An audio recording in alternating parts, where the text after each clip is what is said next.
Kudegire kadi. Kolonya tibisiwe. Kudegire kadi. Habari. Karibu Nyikani, ambapo sehemu ya pili tuliona sababu za mgawanyiko wa koo za Wachaga na namna walivyoweza kufanya matambiko. Leo Nyika iko katika kijiji cha Makumbusho kilichopo kijiji cha Kibosho Singa, kata ya Kibosho Mashariki. Hapa nakutana na kikundi cha utamaduni na wazee wa mila wa himaya hii. Yowe nalijango yo shamba ludijandeni yowe nalijango yo. Jamii nyingi za Waafrika zilitumia alama mbalimbali za kumbukumbu kwa msisitizo fulani, kwani hawakuwa na maandishi. Suala la ulinzi wa maadili ya jamii ya Wachaga lilipewa uzito wa ngazi tofauti. Fimbo hizi zilitumika katika kutolea mafunzo, hasa katika kipindi cha jando na unyago, kuelezea tangu wazazi wanapokutana, mimba kutungwa, kuzaliwa mtoto, kulelewa na kujitegemea, na mzunguko kujirudia. Mimi naitwa John Bernard Chua. Nilikuwa ni mwalimu lakini nimestaafu. Hizi fimbo mbili sisi tunaziita, jamii inaita ni fimbo, lakini ni vitabu. Ni vitabu. Katika historia ya maandishi zilianza kutumika alama. Katika alama, jamii walikuwa na njia mbalimbali za kuweza kuhifadhi matukio katika jamii hiyo. Sasa jamii ya Wakibosho walikuwa na aina mbili za miti ambayo waliitumia kama vitabu. Hizi zinaitwa mirengo. Mirengo hii nyembamba inawakilisha jinsia ya kike, na hii ya kiume inawakilisha jinsia ya kiume. Ramangi marikunde ya mama, lembe lembe wageni tamimia ya mama, oh yes, oh yes, oh yes mama. Mimi kwa jina naitwa Angelina Gregory Maja. Mimi ni nafunda wasichana ambapo wameenda jando. Hii fimbo naishika kwa kuimanisha mtoto kutairiwa, kuja kubeba usiku, kubeba mimba, na inamaanisha mtoto kujifungua. Hii tunasoma wakati ambapo mtoto ambapo ametairiwa au amebeba mimba au wakati amejifungua. Kijana au mtoto aliandaliwa kuwa tayari katika vipindi tofauti katika maisha yake. Jando na unyago ilikuwa sehemu muhimu kwa mafunzo ya ukuaji na kuanza majukumu ya kijamii.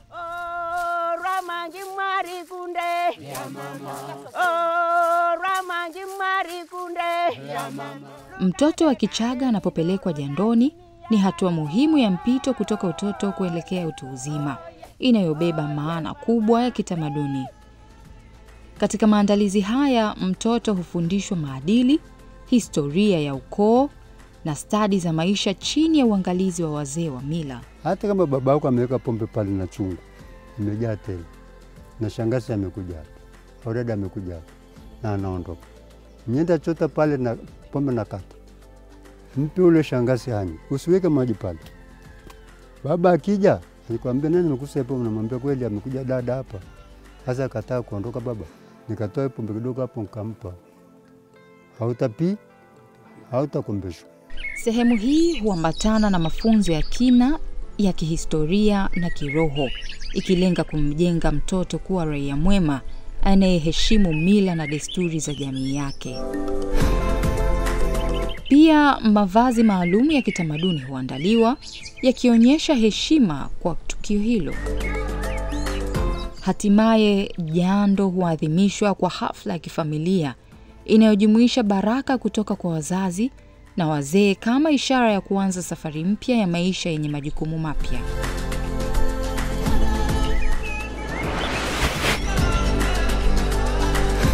Utii kwa wazazi ndio msisitizo mkubwa, huku wakijitoa kwa jamii na hasa wanafamilia bila ukaidi au uchoyo.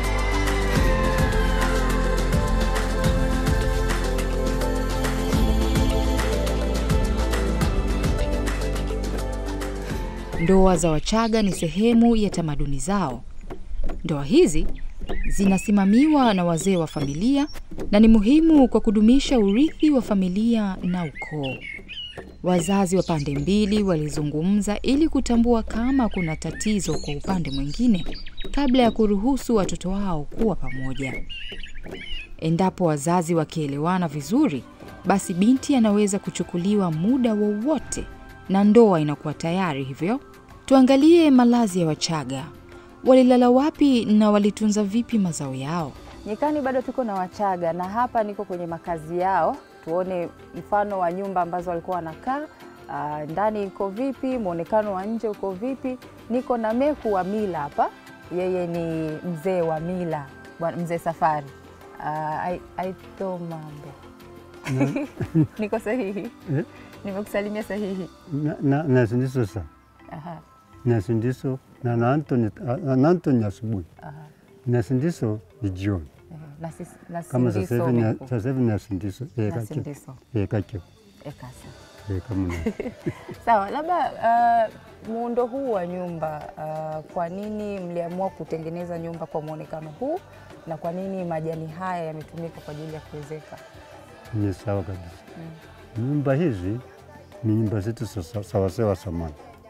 Nyumba hii inatumika vijiti na kitu kinachoitwa maifu. Lakini haina msumari mpaka pale juu. Imesekwa na kufungwa kwa kamba za msituni. Na kamba zenyewe utasiona. Hakuna msumari. Hamna msumari. Wala hakuna mlango wenye mbao. Mlango wake umesukwa kama huu. Huko hapa. Na mmesuka na kitu kinaitwaje? Hii ni mkomba mtupu huu. Hii ni mkomba. Sawa, ndio tumesuka. Ni majani ya nini? Wango maombo. Kichaka hii inaitwa maombo. Maombo. Ambapo nani msumari yetu ni kuja kuingiza hapa kwenye hii kiwango keko. Napitisha hiki kijiti hapa, hichi hapa. Ndio nafunga nini? Hiyo ile msunguko wote wa nyumba. Msunguko toose wa mbakeku. Kwa hiyo kokote huko mpaka kule mwisho ni msunguko gugu. Kwa mmetumia majani, mmetumia miti, mmetumia nini kingine? Kamba. Kamba za kufungia. Ambazo hizo kamba zinatokana na nini? Zinatokana na msitu. Enzi ile. Kamba za miti. Kamba za miti. Kamba hizo ni huko ndani. Kwa nini mmeamua kutumia majani haya kwa ajili ya kuwezeka na kwa nini nyumba iwe ya mzunguko? Maana ya kujenga hivi ulikuwa utamaduni wa bati, hailikuwa tujajua. Sasa hii marawa na hii masago ndio nini mabati ya nani? Sawa samani. Sawa.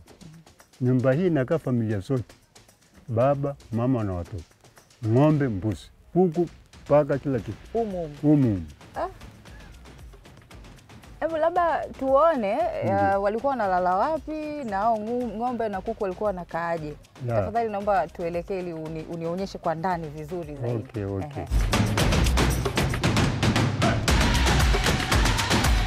Kwa hiyo mzee Safari unataka kuniambia huku mnalala watu? Ndio. Familia inaweza kawa ya watu wangapi? Na wanyama humo?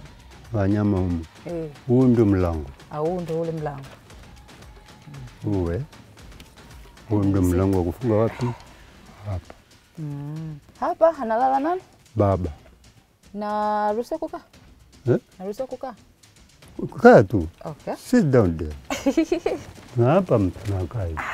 Hichi ni kitanda cha baba. Kitanda cha baba. Adui akija hapa baba ndio anashughulika. Kwa baba analala hapa. Aha. Ili awe karibu na mlango na karibu na kazi ya kufunga na kufungua mlango. Ndio. Sasa hii ni ngozi ya nini? Hii ni ngozi ya ng'ombe. Ng'ombe. Na hii ngozi ya ng'ombe ilikuwa ndio mtu mwenye nguvu enzi la zamani.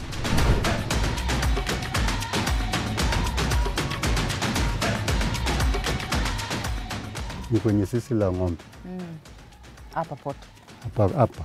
Ni sisi la ng'ombe. Kwa hiyo naiko ng'ombe mmoja. Maana mbona ni padogo? Ni padogo enzi wakati ng'ombe zikiongezeka, ni mzee na nini anapanua eneo lingine hapo nje ng'ombe zinakaa.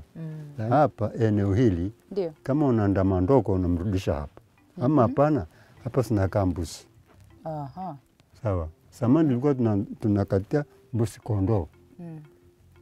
Sawa. Tulikuwa tujajua mambo ya mbuzi me. Mbuzi kondoo. Mbuzi kondoo. Ambapo hawa ngo machondri. Unajua machondri Kichaga ni machondri. Lakini kwa Kiswahili ni mbuzi kondoo. Hili ni jiko la mama. Sawa.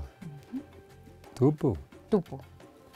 Kwa mama anapika hapa. Mama anapikia chakula hapa. Analala hapa. Analala hapa. Na watoto wanalala hapa. Sasa watoto, mama anaweka vyombo vyake wapi? Hapa. Sawa. Hapa wanalala watoto. Sasa wale watoto wa kiume hata kama ni watatu wana sleep in. Sasa kama mama anataka kuonana na mzee na nini, mama anajiiba huku usiku, anakwenda wapi? Kwa mzee. Hilo ni fumbo la Utatu Mtakatifu. Kwa hiyo hizi zote ni kamba. Ni kamba na tu. Fimbo. Ni kamba na fimbo. Wakati wanaweka zinakuwa mbichi. Ni wakati zinakauka zinashikilia. Ilikuwa hairuhusiwi. Kulikuwa na miiko. Kwa mfano kwenye kizingiti unachokiona hapa. Ilikuwa ni mwiko kwa baba ambaye analala hapa au watoto wa kiume kuvuka pale kwenda ile sehemu ya mama na watoto wa kike. Kwa hiyo mgawanyiko ulikuwa unabaki hivyo hivyo. Unabaki hivyo hivyo. Na hata mgeni anayefika alikuwa anakaribishwa hapa. Kwa maana kama ni mwanaume ataishia hapa. Na kama ni mwanamke basi ataruhusiwa kufika kule jikoni. Mnatumia muda gani kuhifadhi vitu bila kuharibika na mlikuwa mnatumia mbinu gani? Kulikuwa na nafaka. Hata ndizi zenyewe zilikaushwa. Wanaita makashi. Alafu pia kulikuwa na teknolojia ya kuhifadhi nyama. Kama unavyojua kuna nyingine zilihifadhiwa kwa kutumia asali, lakini nyingine pia zilihifadhiwa kwa kutundikwa hapa kwenye dari. Ndio maana unaona jiko lipo katikati ya hii. Nje ya nyumba kuna jiwe ambalo huwa ishara ya uwepo wa kichwa cha familia eneo hilo. Jiwe hilo huwa sehemu ya mbele ya nyumba na hutumika kama kiti cha kupumzikia kwa baba, lakini pia kama sehemu ya kutolea dua zake. Ni marufuku kwa yoyote kukalia kiti hiki hata kama ni mama wa familia. Jiwe hili maana ni kiti cha mzee. Mzee saa yote akija kutoka na huku barabarani, hichi ni kiti chake. Anakaa, anaangalia watoto hapa ndani. Jiwe hili ni la tangu enzi ya zamani. Wazazi wetu. Ndio kiti chake cha kukalia saa yote ile. Hata kama ni mama, hana ruhusa kukalia hapa. Hata kama ni mtoto hana ruhusa kukalia hapa. Na saa yote ile akitaka kuomba dua zake, anakuja hapa anaombea hapo dua zake.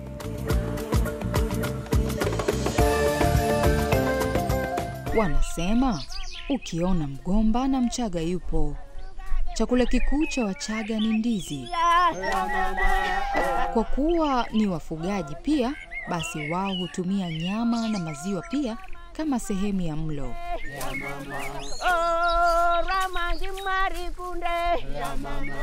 Tumeona vyakula vya asili na zaidi kwa zamani mlikuwa mnatumia mafiga, mnatumia kuni kupikia vyakula hivi. Sasa kumekuwa na changamoto za kiafya, watu wanaumwa macho, watu wanaumwa mfumo wa hewa. Vipi kuhusiana na nishati safi? Nyinyi labda mnaweza mkaendelea kutumia vitu hivi kupika vyakula hivi lakini kwa kutumia nishati safi? Kwa sasa hivi tunatumia nishati safi kwa sababu gani? Naam. Kuna madhara mara macho, mara kifua. Kwa hiyo sasa hivi tunapikia kwenye biogas. Na hivi viungo vinakubali kabisa biogas. Na wala havipasuki. Havipasuki. Wala hamna shida hiyo.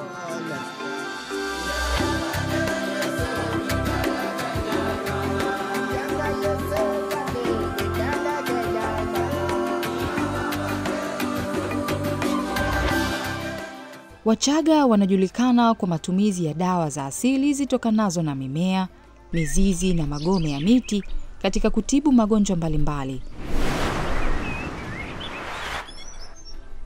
Mimea kama mwarobaini, mswaki na msubati hutumika kutibu homa, vidonda na matatizo ya kupumua. Aidha, chai ya mitishamba kama vile tangawizi na mdalasini hutumiwa kwa matatizo ya mmeng'enyo wa chakula.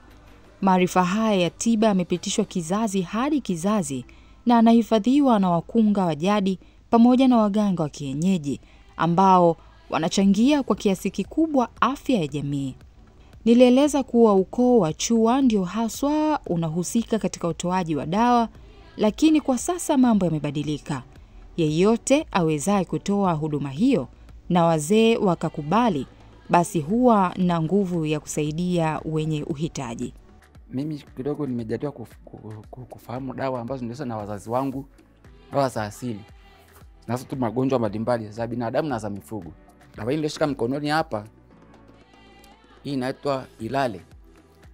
Hii dawa hii inatibu ugonjwa wa nani, kama mtoto mdogo ana vipele vya mdomoni kule, anatafuniwa, anasukutwa nayo, vidonda vinapona. Hii dawa inaitwa Ifuna. Dawa hii ni dawa ya kuashiria matukio. Hii dawa hii ya mifugo, ng'ombe ya kizaa kama hana maziwa ya kutosha, hii dawa unaitengeneza kwa unaikatakata kidogo, unaichemsha, unachanganya magadi kidogo, unampa ng'ombe, anatoa na maziwa. Majani ya miogo haya yanatumika kwa wale wanaoumwa macho. Kwa na maumivu ya macho yanawasha, uoni vizuri. Hii dawa unatwanga, inatoa kile kijani, ukishatoa kijani unachanganya maji kidogo, unaosha macho. Hii kingi hii inatumika kwa namna mbalimbali. Ya kwanza, hii unaweza ukawa unakohoa. Ukiwa ukisikia kikohozi, unachukua kijiti cha hii kingi sasa. Kipande cha kijiti tu, unachomeka kwenye majifu ya moto, inapata moto, unaondoa ile ganda lake, unakula, kikohozi kinaisha. Utamaduni wa Wachaga umejikita katika mshikamano wa kijamii, kazi za mikono na kuheshimu mila na desturi. Eneo hili la maisha ya Wachaga ya kuomba dua, kuomba jambo jema, vifaa vilivyotumika. Kuna wakati tumetumia pia kabla ya dini hizi hazijaingia, tunaomba labda baraka kwa ajili ya mifugo yetu, kuomba baraka kwa ajili ya watoto, kuomba baraka kwa ajili ya kufukuza labda ugonjwa unaoshambulia katika familia. Kwa hiyo tulikuwa tunatumia kata hizi na kinywaji cha mbege na kuna jani maalum ambalo linaitwa sale, hili liliopo ambalo limesimikwa na ukoo mzee wa boma, babu. Kwa hiyo kinywaji hiki kinatumika katika familia inapokutana, wanakula na kushiriki, na baada kata hili likishamalizika, wale wote walioshiriki katika dua ile wanakunywa kupitia mdomo wao, na wanahakikisha chote walichotakiwa kukula katika eneo lile wamemaliza na wanaondoka. Na kabla ya kuondoka, yule mkuu wa boma aliyeteuliwa kwa ajili ya kuomba dua anachukua kata hili, anakuja chini ya hili sali hapa, anamimina taratibu na kunuia na kuomba. Hizi ni baadhi tu ya collection tulizozikusanya wamisionari walivyokuja eneo la hapa Kiwoso ndio jina lililokuwa tunatumika, lakini wao walivyokuja wakabadilisha wakaita Kibosho, lakini jina la kiasili eneo mlipo panaitwa Kiwoso. Kwa hizi ni vitabu walivyokuja navyo wa misionari pale mwanzo kabisa kufika hapa Kibosho na kuanza hasa wakijenga kanisa lenye kihistoria kutoka Bagamoyo kuja eneo la Kilema la 3 hapa Kibosho. Kilomita 1 tu na hapa mlipo. Hapa wakaja wakamtoa Mchaga katika eneo hili la Tambiko na kufundisha nini. Kwa mfano eneo hili waliopo wengi ni Wakatoliki. Kwa kitabu hiki walianza kuja kumfundisha. Hii ni picha ya mwalimu hayati Julius Kambarage Nyerere. Mara ya kwanza alipokuja katika eneo la Kiwoso. Akija kufungua kituo kilichokuwa kinaitwa kwa sasa kinaitwa Kibosho Hospitali. Akifungua wakati ule ikiwa ni zahanati ndogo. Wachaga nao baada ya kula vyakula na nini kulikuwa na ile ngoma ya kiasili wanacheza. Walikuwa wanavaliwa watu wale pale. Aidha wanamshukuru Mungu baada ya kula, wanacheza jioni. Mara nyingi walikuwa wanapiga dua pia. Mara nyingi baada ya kula na kushiba walikuwa wanasherekea. Kwa mfano kwa Kichaga kuna wimbo mmoja walikuwa wanaimba, oh Ramangima likunde ya mama, oh Ramangima likunde ya mama, kulende tatibisi ya mama, oh yes. Oh, yes. Silaha hizi zilitumika kujilinda na watu wenye nia mbaya, wanyama wakali ama kuwinda kitoweo. Nyenzo hizi hukabidhiwa mwanaume baada ya kusimikwa kuwa baba wa mji na yeye ndiye aliyekuwa mlinzi wa familia. Kinywaji cha mbege hupikwa kwa ustadi mkubwa ambao huweza kuwa kinywaji cha kawaida ama kilevi. Unywaji wake ni wa masharti maalumu kulingana na sababu kuu ya uandaji wake. Ugawaji wa mbege pia una taratibu zake. Ni mbege hii, kinywaji cha asili. Mbege iliyotengenezwa na mimea ya ndizi zilizoiva na ulezi uliosaga kama ulivyoweza kuona kule, ndugu mtazamaji. Eneo hili pia la mbege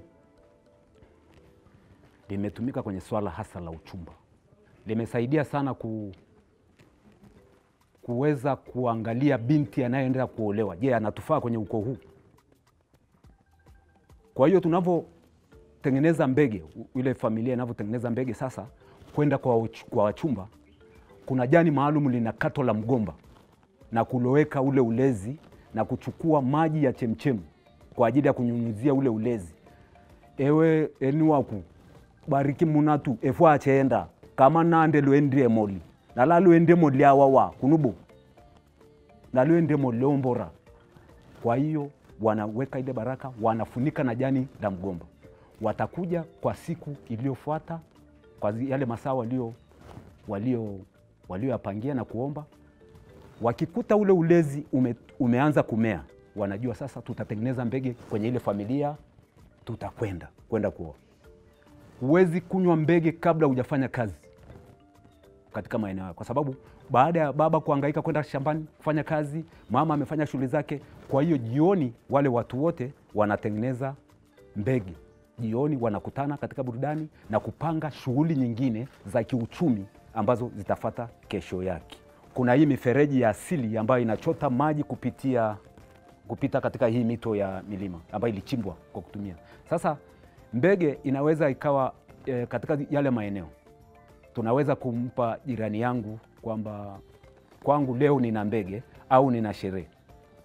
Ninachukua mbege ya kutosha kama kata hizi 3 na kwenda kwenye ule mfereji na mwaga kwenye ule mfereji. Kwa hiyo utapeleka taarifa kwenye ile sehemu mpaka mwisho. Kwa hiyo wale watu hawatachota maji. Watajua kuna machicha yameonekana kwenye mbege kwenye mfereji. Kwa hiyo kuna ujumbe maalum, kuna chakula kilichopo mahali. Kata hizi za miti na pembe zilitumika kunywea maji, maziwa au mbege.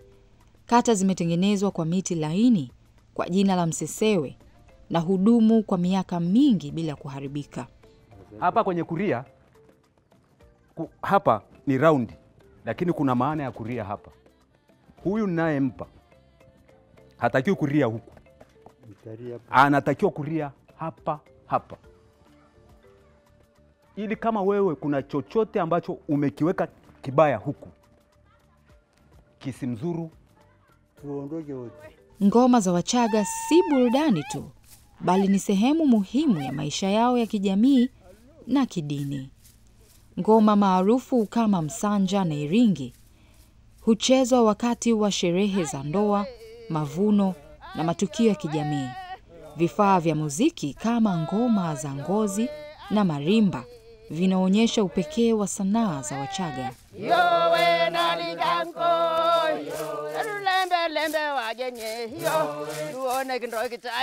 Burudani hii haishii hapa. Tukutane nyikani tena tukiangalia utawala wa Chifu Mareale kama mmoja wa machifu Chagani katika sehemu ya mwisho ya Nyika kwa Wachaga.